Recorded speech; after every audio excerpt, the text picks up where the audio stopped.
మన రాష్ట్రంలో ఉన్న రేట్లు ఎక్కడా లేవు సార్. దేశంలోనే హైయెస్ట్ పెట్రోల్ రేట్లు, డీజిల్ రేట్లు హైయెస్ట్ మనమే. తెలుసుకోండి, మీరు తెలుసుకుంటే చాలా ఆనందం. తెలుసుకోండి, పోయి గతంలోకి కూడా పోండి. రాష్ట్రంలో మనకున్న రేట్లు పెట్రోల్ డీజిల్ లో హైయెస్ట్ రేట్లు ఇక్కడే ఉన్నాయి. తెలుసుకుంటే డీజిల్ పెట్రోల్ పెరిగిపోయా. బళ్ళార్లో పెట్రోల్ వేసుకుంటే ఎంత ఉంది, బొమ్మరాలో వేసుకుంటే ఎంత ఉంది, బళ్ళార్లో డీజిల్ వేసుకుంటే ఎంత ఉంది, బొమ్మరాలో డీజిల్ వేసుకుంటే ఎంత ఉంది. ప్రతి లీటర్ పైన 5 రూపాయలు 6 రూపాయలు మనకి చంద్రవాళ్ళకి పెట్టేశారు. అడుగడుగునా మన కడుపు కొడతా ఉన్నాడు, మనం రక్తం పిలుస్తా ఉన్నారు. దేశం నేను మీ వెంకటకృష్ణ. మనం ఇప్పుడు రాయదుర్గం కాన్స్టిట్యున్సీ బొమ్మనాల మండలం అంటే కర్ణాటక సరిహద్దు ప్రాంతంలో ఉన్నాం. ఇప్పుడు గతంలో ఇక్కడ ఉన్నటువంటి petrol bunk, Indian oil petrol bunk ఏదైతే ఉందో, ఈ పెట్రోల్ బంక్ కొన్ని లక్షల లీటర్లు ఇంధనాన్ని అంటే పెట్రోల్ కానీ డీజిల్ కానీ వెహికల్స్కి అందించి నేడు ఇలా మూతపడిపోయింది.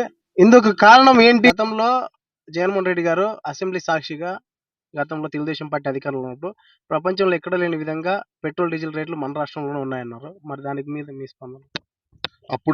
అప్పుడు ఎంత ఉన్నింది? 70-80 రూపాయలు ఉన్నిందేమో.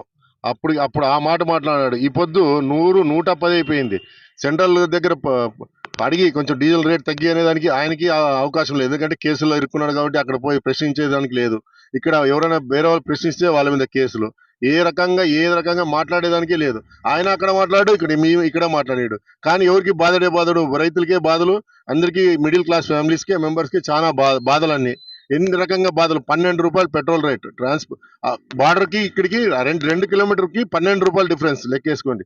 అంటే ఇట్లా బార్డర్ ఎంత ఉంది మన ఆంధ్రాలో? సరిహద్దు చాలా బార్డర్ల ఏరియాలే ఉన్నాయి. ఎంతమంది ఇబ్బంది పడుతుండాలా, ఎన్ని రకాలుగా ఇబ్బంది పడుతుండాలా రైతులు, ట్రాన్స్పోర్ట్, కూలీలు. ఇక్కడ నుంచి మేము అంగిట్లో కిరాణా కొట్లో 1/2 లీటర్ పెట్రోల్ పోయించుకునే పరిస్థితి తెచ్చినాడు జగన్మోహన్ రెడ్డి గారు. ఎందుకు కావాలప్ప జగన్మోహన్ రెడ్డి అంటే దీనికి నిదర్శనం. ఇక్కడ చూడండి, వడ్లారేసేదానికి పనికొచ్చింది మా పెట్రోల్ బంకులు బంద్ అయిపోయి. ఎంత అధ్వానం పరిస్థితి అంటే ఇంక వేరే వాటికి ఎంత ఉండాలి నిదర్శనం చూసుకోండి. ఒక పెట్రోల్ లేకనే పెట్రోల్ బంకులే బంద్ అయిపోతే ఇంక వేరేవన్నీ ఏ రకంగా బంద్ అయిపోయి ఉంటాయి. అన్ని ముందుగా జేఎన్టీఆర్